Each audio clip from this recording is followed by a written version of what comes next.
Hey, thanks for dropping by. Welcome back to the channel, and we've been looking at the Transformers Siege line, and today we're about to embark on some controversial territory, so to speak. When we look at this guy, it is the new deluxe class Cog, and he's going to be our focus in the latest GotBot True review.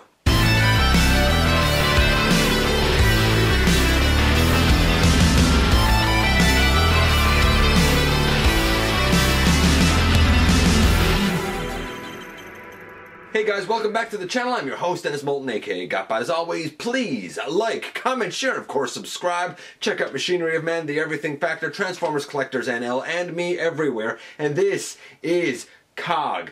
And I said at the top of things here that we're getting into controversial territory. You see, I've been really impressed with the smallest size classes, but when we hit the deluxe size class around here, though this seems to vary from place to place, but around here, the prices of deluxe class figures went up by 33 1/3%. A $20 deluxe became a $30 deluxe. Is it justified? Is this worth that? Now, I get it. Different places have had different increases. I've even heard of, I believe, the UK having decreases? I don't know. I mean, congratulations if you have. Is this guy really worth it? So we're going to do our normal grading for paint apps, for posability, playability, and for transformation. But now we're also going to include another dimension. Guilty or innocent when it comes to whether or not this guy is worth the hike. Now, that being said, I can tell you now, he appeared on my best of 2018 because I got him at the tail end of the year, and I think he is absolutely one of the best from 2018. Does that mean he's worth the hike? Well, we're about to find out. That being said as well, take note now that I am going to show how he is able to interact with other figures. I'm not really going to show him with other Siege figures now, though I will show him and his interactivity with Fortress Maximus, and we're going to see this guy again as time goes on, because I am going to show him with other Siege figures as I review them. So without any further ado, let's head over to the table and take a closer look at this guy. And so we embark on our latest size class, Deluxe, and we're going to begin with this guy, the mindless drone love child of Gasket and Grommet, that of course being Cog, who presumably allows Fortress Maximus to interact with smaller bots. I don't really understand the point of this guy. Shouldn't that be Cerebros' job? Although the difference being that apparently Cerebros, of course, has his own personality and mind. And again, depending on the fiction that you go with, Cog sometimes does not, and is merely an extension of Fortress Maximus himself. That being said, in the background there you see Fort Max, and we're going to see exactly how this new Siege toy interacts with that Titans Return Titan class figure. I'm excited about that. But that's not where we're going to begin. This journey is about to take some interesting side roads, but we're going to begin with something familiar, that of course being the box. And here we have the packaging. I guess it's fine packaging, I suppose. And this time we're not getting like the usual kind of blister card. We're actually getting a box. We started seeing this with the Last Night line, having deluxes come in this premium box, which I'm sure has added to the price significantly. That's the thing that we've got to kind of determine if these new figures are guilty or innocent, because is this really worth a 33 1/3% increase in price? That's a lot in one fell swoop. I get it, man. $1 or $2 here or there, I get it. You know, it's inflation, but 33 1/3? Going up, you know, $10 on a deluxe that was $20 is now $30? That's incredible. I've never seen any retail product anywhere take a jump like that. Is this worth it? I don't know. They could put it in a bag, like put it in a brown paper bag with nothing on it and just give me the toy. I don't need the boxes at all. These are oddly shaped, so I don't really know exactly how people would store them well. If you're like a mint in box collector, good luck. That's all I can say. These do have messages on them in like black light. I don't have a black light, but I do have the message. You put it in a cipher on, I don't know, Transformers.com or something, I guess. I don't know. You put it in a cipher somewhere, and the code on this one is Fortress Maximus. So there you go. There's the big secret. Spoiler, I guess. On the back, product shots, and you can see how he interacts there with Sideswipe and how certain things interact with him, but there's so much versatility of what this guy is capable of doing. We have instructions, and these are actually really nice. They're big, they're clear, they're folded nicely. I love them. And every part of this guy's body has stats. Let me show you what I mean. As evidenced here, he can come apart and combine, well, they show him with Sideswipe there, but he basically becomes accessories for other figures. His own blasters are these things with these stats. It's got a pretty good range, but it's not the most powerful. His arms are overall pretty strong blasters. His legs are pretty strong, but don't have the greatest range. His hip section is a thermal booster, is it? No, I'm sorry, it's a shield. It's a shield, and like it's a strong shield. And his upper body is the thermal booster, which again is pretty strong. Like Fort Max needs strong accessories, I suppose.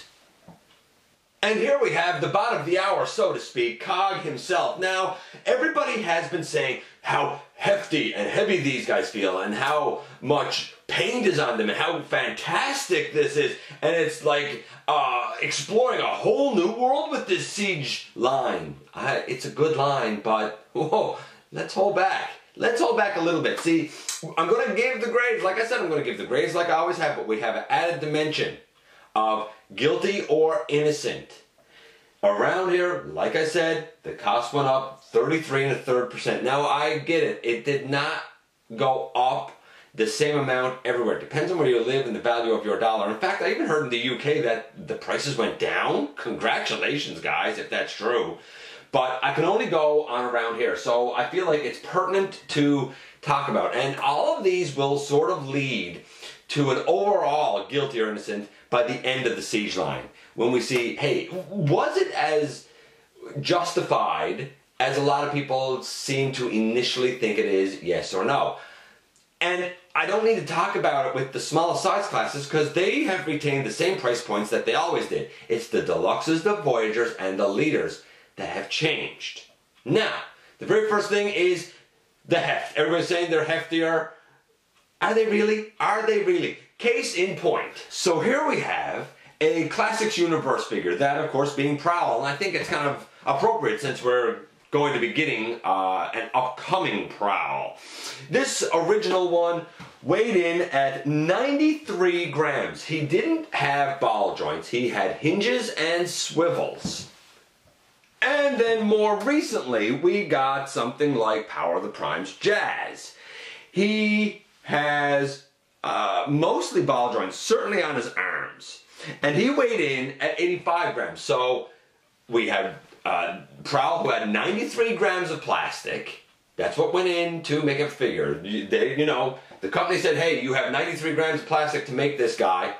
Work it out. Work the distribution of that plastic out. For Jazzer, they were told, hey, you have 85 grams of plastic. Work it out. Now, the difference, perhaps, being that the hinges and swivels are kind of known to be a smoother system of doing things than ball joints, because ball joints can have certain variances to them. And then we come to our first Siege figure. Now, he weighs in at 86 grams. So he's about the same weight as Jazz. The difference is he has the hinges and swivels of the earlier Classics Universe line. So, in terms of the quality and the weight and stuff, no, these don't weigh anymore. In fact, they're a bit smaller, but the plastic is denser, and that's probably the thing. It's not that they weigh more, it's just you have the plastic more condensed into a slightly smaller, thicker package. That's fine. I think people are also kind of confusing the feel of ball joints with that of hinges and swivels. And, you know, we kind of have like a wave that has gone on here. The use of ball joints started really with Beast Wars, and then it went down and wasn't used as much with early movie line stuff and early, Classics Universe stuff. And then it came back during Combiner Wars and Titans Return and Power of the Primes, and now it's going away again. So we have like kind of a wave going on there. In terms of the quality, a lot of people have said that the Siege is such superior quality compared to, the figures we've been getting. Maybe in recent history, maybe in terms of those that came in Power of the Primes, arguably even Combiner Wars and Titans Return. But I don't think that the Siege line is better than early Classics Universe stuff. In fact, I think it's very akin to it. We'll see as time goes on, but I don't feel like it's so much, this whole brand new world, as much as kind of going back to the drawing board, looking at what was done right and trying to incorporate those elements going forward. That being said, when we talk about a price increase, it is more expensive, of course, to do hinges and swivels because you have like a couple of extra pieces that need to be molded than it is to just do one solid piece with a ball joint on it. So the tooling and the engineering, okay, granted, perhaps that does cause a little bit of an increase. So let's say we delve deep into this guy now and start giving him some scores. The paint apps, they're a clear 10 hands down.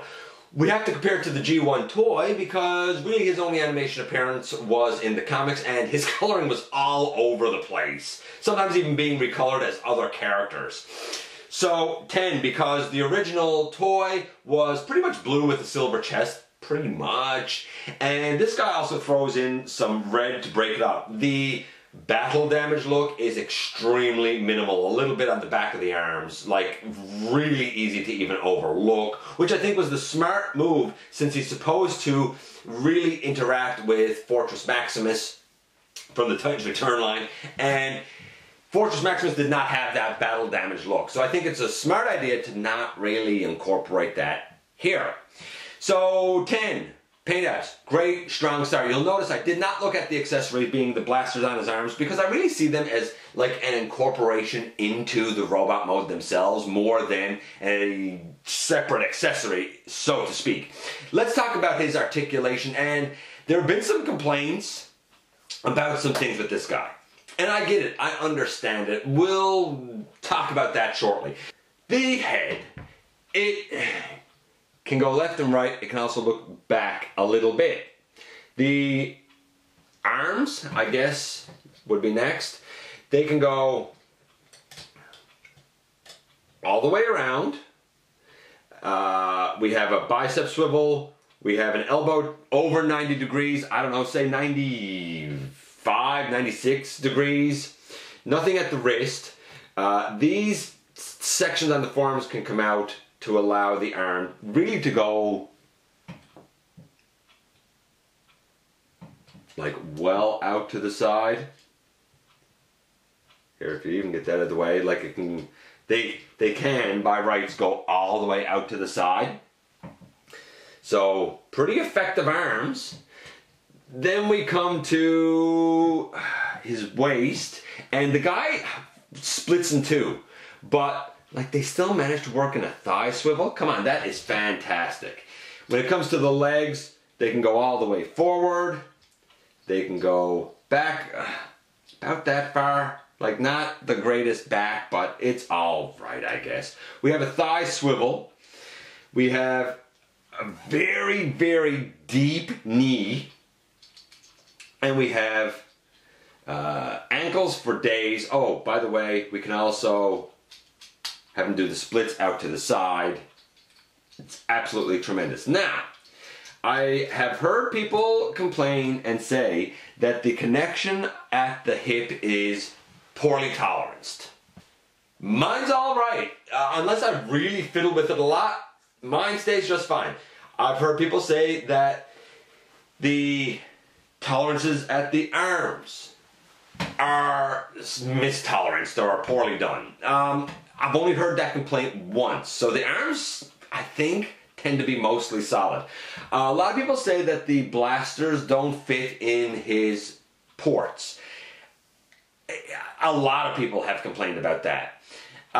They fit in the arm ports on mine, no problem. They fit in the chest ports, no problem. The big thing is the hands. And on mine, like, if I take that out and put it in his hand, and take that out and put it in his hand, like on mine, they're fine.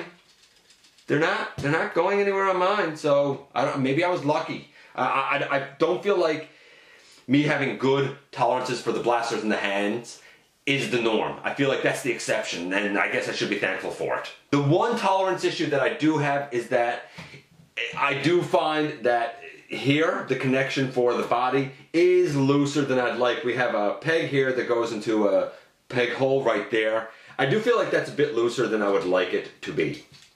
It's not bad, but I could see it being a little bit better than what it is. As such, my experience with the guy says that he has an articulation of 9. For sure, 9. But if you have one or more of those tolerance issues, I could see that being lower for you. For me, I have to give it a 9, so right now he's getting a 9.5. Then we get to the most interesting thing with this guy, which is gonna be his conversion. He does split in two. He can be one vehicle, he can be Gasket and Grommet as separate vehicles, and he can be accessories for so much more. So, we're going to put him in his vehicle modes first, and then we will kind of go from there and see him in a lot of configurations in a lot of different ways, so to speak. So we begin by separating both parts here. And we're going to just deal with the lower body first, mostly because the lower body is pretty simple at this point. We take the lower body and we flip it in like that, and there you go. There's your lower body done. I guess he's kind of like a tank sort of thing, I suppose. And I would venture to say to you, it's probably a good idea to incorporate the blasters. You got, you know, peg holes right there and right there. So maybe incorporate his handheld blasters like that, and he looks pretty glorious to me. What about the upper body? Well, for the upper body, it's a little bit weird, I guess. Really, we begin by removing his arms. That's step one, and then step two is flipping the head back, and really, boom, there you go, that's it. That being said, it's also advisable and more G1 accurate to use the peg holes on his chest to incorporate the arms like that, and like that, and we have Gasket and Grommet. And officially speaking, there they both are. They can, of course, combine, if you're so inclined, into one vehicle. We have a little, like, rectangular tab, very small rectangular tab there. And on the back of this piece, we have a little rectangular slot right there. You can tell how this is going to go. It holds kind of loosely. It'll hold, but you know, they both pieces roll great, like this. Maybe it holds better than I thought. And I think it looks good.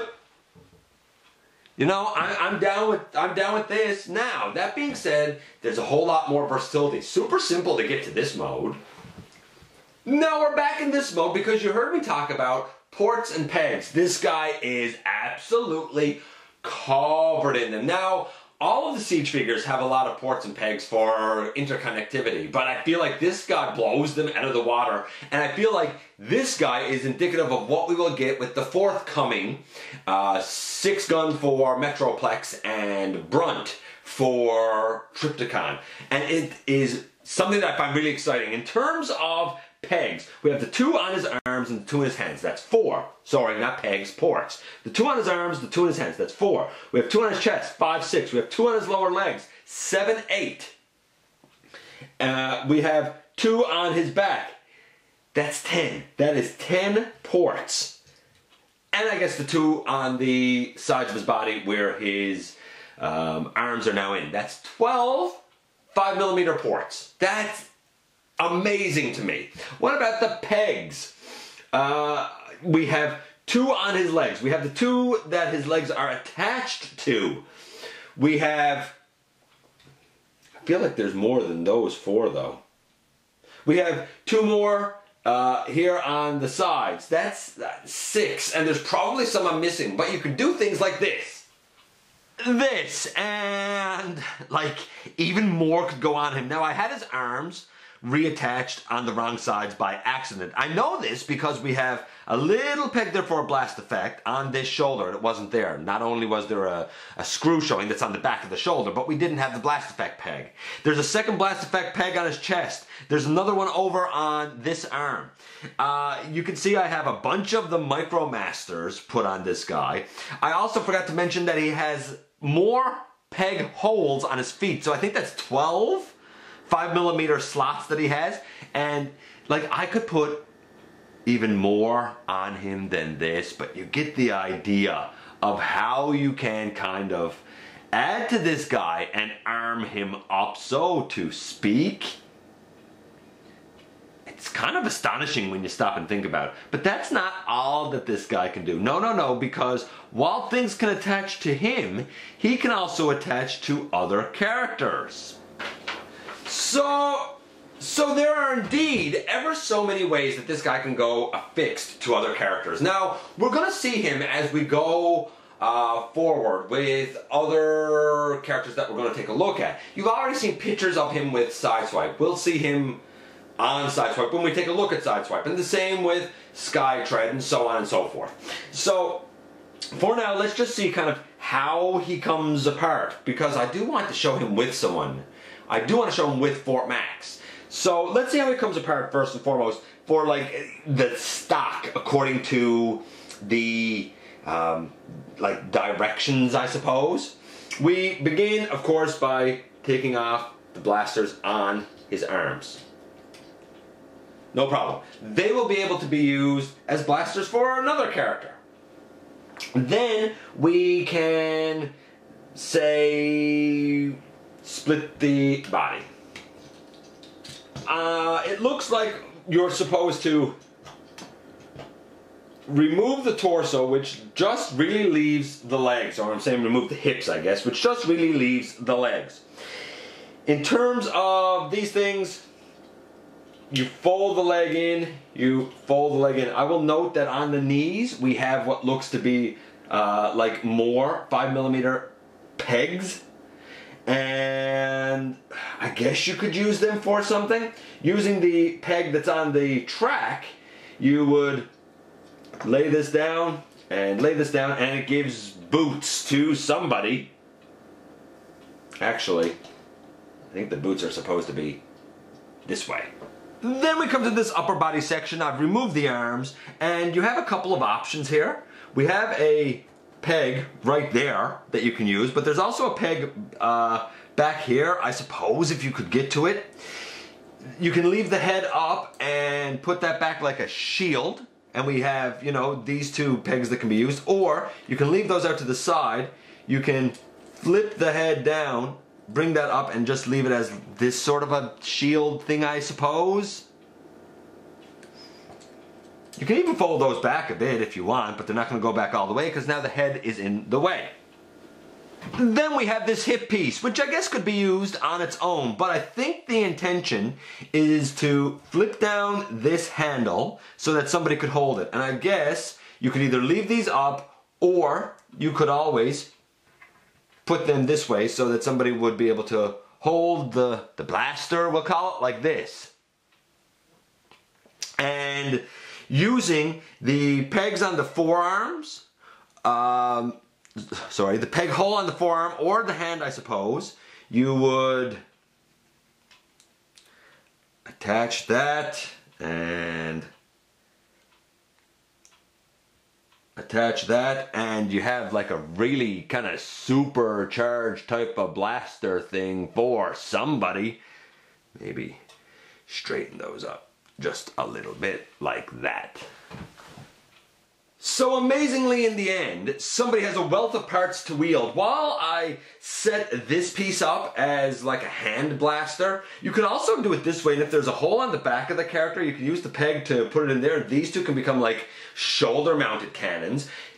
Somebody will have boots, somebody will have a shield, somebody will have two hand blasters. Like, the versatility that can be done here is pretty much endless. But now what about the main question? How well does he actually interact with Fort Max? And it's been a while since we've panned back quite this far. Now, if you're lamenting that we haven't seen the integration of COG with other Siege figures yet, it's only because I haven't reviewed those figures yet. We will see COG again and how he interacts with them going forward. Just to reiterate, I know I mentioned that, but just to reiterate that little fact. Now, there's definitely options here of what you can do, and a lot of them. We're going to look at all the modes. I'm going to show putting it on in this mode. I'll just quickly kind of glance to the other two. I'm not going to show, you know, like changing him around and whatnot. We've already seen that back in his review, many moons ago, and I think it was episode 116, 117, and 118, if I'm not mistaken.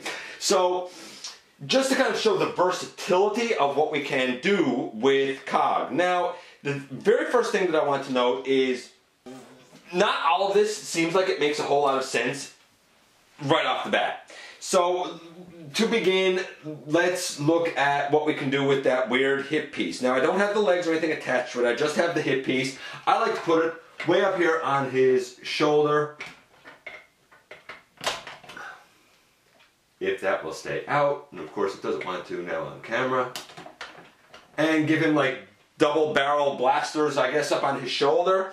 Then we can take, say, the like smaller hand blasters, I guess, and I don't know, let's put them in upright here, because this guy has a lot of ports over him too. It's almost like they planned it all along. So he has a couple of extra like arm blasters, I suppose. You can put the shield almost on him anywhere, but I've seen it done, and I kind of like doing it on the back. If we turn around his, the ramp that goes down has a peg on it, so it can accommodate like this shield piece back there just for storage, so to speak.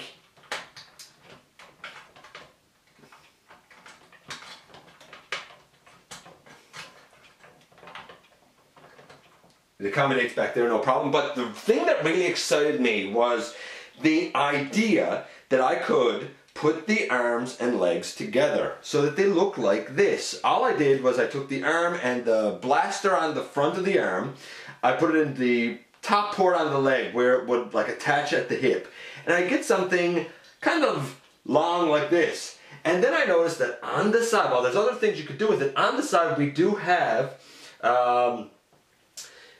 5mm peg holes. Actually, we have two of them up front right here. I had to find them. Up front right here, we have two of them. And you can actually take this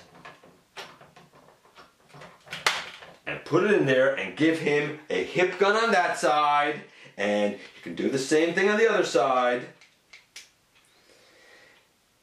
And you can give him a hip blaster over there. I think that is tremendous play value. This guy was missing his hip blasters. Now he can certainly have them. Granted, they're blue instead of red. Now, are they perfect? No. I mean, there's, you know, there's upgrade kits that really do justice to that better. But if you're on a budget, for example, and you'd like to have the, you know, the like hip cannon things, you'd like to have COG, you can only afford one, COG can do it. He can technically do it. You don't want them out though. Let's say you don't want them out. You're like, oh, that's great, but I don't want them deployed all the time. Fine, no problem. This can flip down toward the back, and the elbow can flip up a little bit. Same here. You can flip it down, goes over to the back. The elbow can flip up a little bit, and now they're not deployed. Of course, you could take them off all together. What about in his ship mode? And here we're gone hands-free. You can see that Cog's arms are kind of up on the tower there. His legs are out near the very front of the ship. His hips are down on that little thing on the side. His actual blasters are kind of back right there.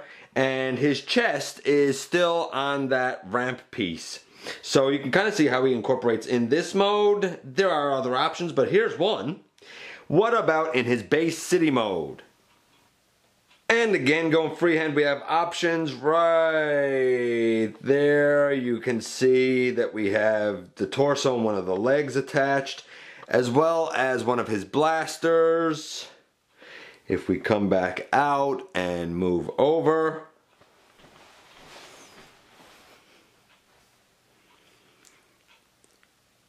we can see the rest of Cog here. You can see his hips down on that little vehicle thing. We have a leg attached to the huge red cannon, as well as an arm attached to that. And for the center tower, we have another arm attached. So if you saw my best and worst of 2018 list, then you know that Cog appeared on it. Because the versatility is unimaginable. I mean, I've shown a lot, I've gone through a lot, and there's still so much more to go over. I've never been as excited to look at a deluxe class figure, I don't think, in all of my life than I have been to look at this guy, because there's endless amounts of things to explore with him. Endless amounts of play value. The transformation, 10 million. I really think, even though he's a parts former, each of those parts can do so many things and be used in so many different ways. Honestly, he's a 10. He is, for what he is. Here's the thing. He's a 10, but it's not so much that he's a 10 for being a transformer. He's a 10 for being a parts former. This is how you do a parts former correctly. This is the solidity, the stability that I think you should have. Now, if you have experienced more tolerance issues than me, then he is not going to be a 10. If you experience tolerance issues, he's probably a 5, to be honest with you. But in my personal experience, he's a 10. He is a fantastic deluxe. So then that brings us to our new measure.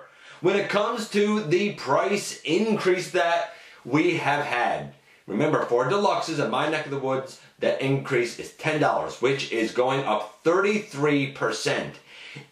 Is it justified for this guy? Is he guilty or innocent? And the quintessence say, innocent. There you have it, innocent. And I can't say that I disagree with the quintessence. Okay, it wasn't the quintessence, it was me. Did you know that? I bet you didn't know that. He's great. He's great. Now, I don't think we needed the price to be $10. I mean, you could have saved, you know, some of that on the box that we did not need. You didn't really put extra paint here compared to what we've had in the past. You certainly didn't put more plastic here. But I think the engineering and the tweaking to make sure the tolerances work with this guy probably did warrant enough of an increase that, you know what, yeah, I can justify it, I think. Either way, let me know what you think about this guy, because I know that I am absolutely smitten with him. Wow. And I love Cog, and Cog loves me. Don't judge. This is tremendous. Absolutely tremendous. Now, here's the thing that makes me sad. I've heard people say, he's the weakest of Wave 1. I think he's the strongest. I really do think he's the strongest. But I could see why you would say he's the weakest under 2 caveats. 1, if you are experiencing several tolerance issues. And 2, if you don't have Fort Max from the Titans Return line, because that's really where this guy shines and where he is intended to go paired.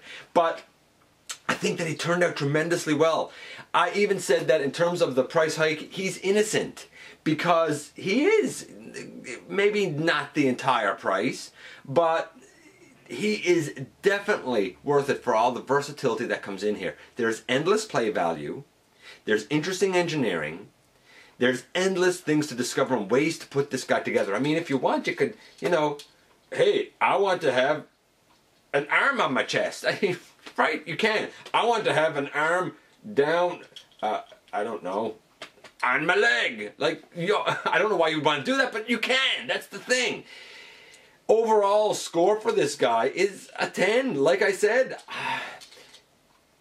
it's sort of like the Bumblebee movie. Like, there might be a few little imperfections, sure. But the things that this guy does right are done so well that it overshadows them. At least to me. Let me know your thoughts about this guy. You know I love to hear from you. Again, please hit that subscribe button. It helps me out tremendously. I thank you for giving me some of your very valuable time, and I look forward to the next time that you and I get together, along with this guy, to have another visit right here inside the videos.